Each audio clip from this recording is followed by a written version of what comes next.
Good morning, YouTube. This is Inky Joe.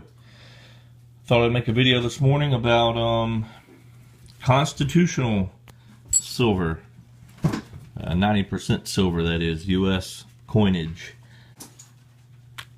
I know a lot of people have different opinions on the 90% coins. 90% silver in the U.S. Refers to any coins that were manufactured 1964 and earlier. There are exceptions to that rule, and you can find 90% silver modern coins, but they're in proof sets, things of that nature. They're not produced for circulation. At any rate, you can see what I have here. I have several peace dollars. I only have a few really good examples. The rest of them are, very circulated. This is a nice example of a 1922 peace dollar here. And I have a really awesome one that I just picked up on eBay that has a really nice rainbow toned effect to it, which I really love. This coin. It's just hard to find them that are toned that way. So anyway, I picked this one up recently. This is probably my favorite dollar that I currently have in my stack. And I have Morgans, all in pretty circulated condition. I have this 1921's in pretty exceptionally clean.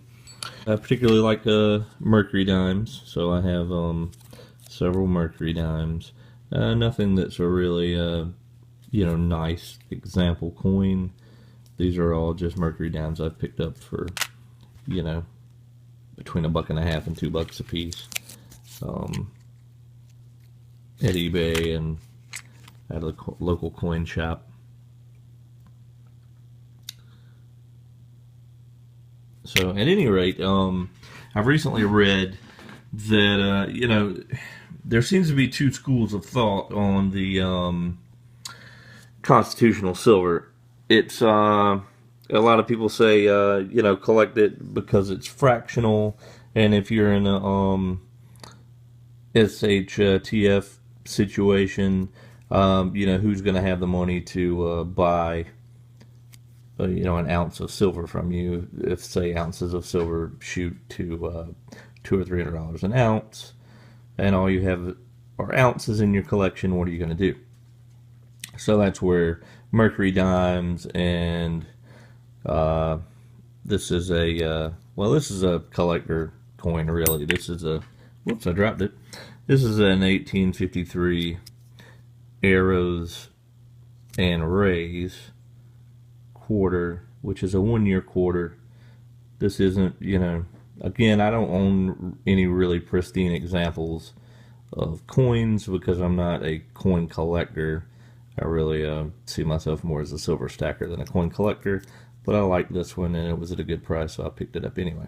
However, I have other quarters, just regular Washington quarters, that would be what we were talking about as far as you could use it as fractional currency in a barter situation. So that's one way of looking at things, that you could have it as fractional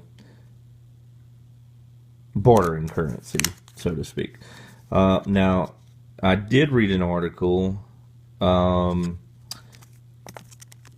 was talking about the 1980s. There was a silver shortage of some sort. I'm not really clear on the history, but at any rate, the factories and things that use silver, the industry, that needed silver, they were buying it up in bulk, and people were rushing to sell off.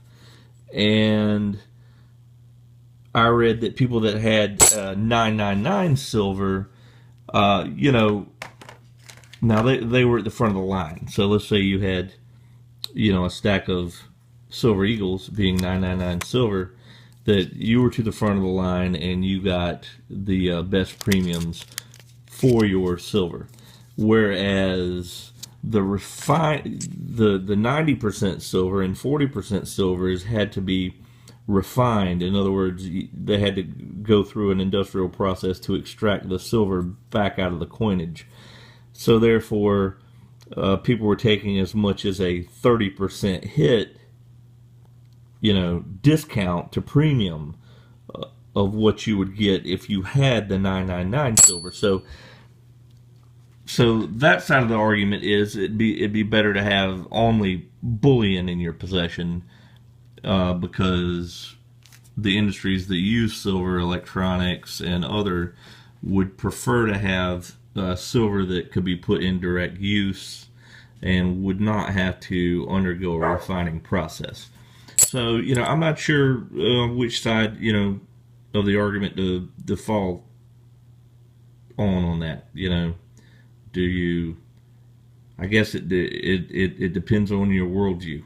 Are we going to go to a SHTF scenario, or is the economy going to collapse? And would you need these?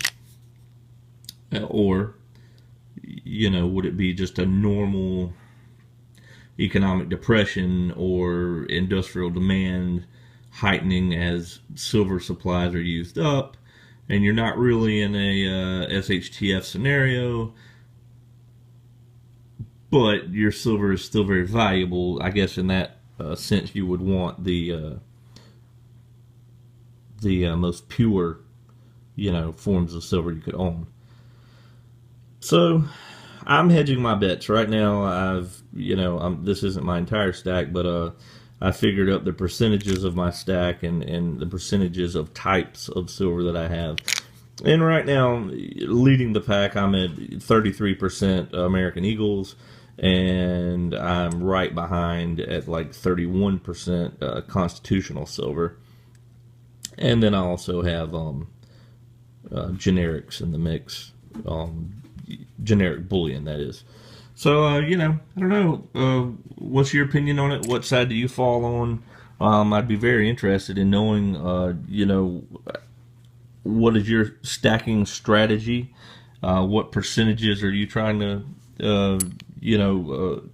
have to maintain a balanced stack, so to speak, so that you're safe in any scenario?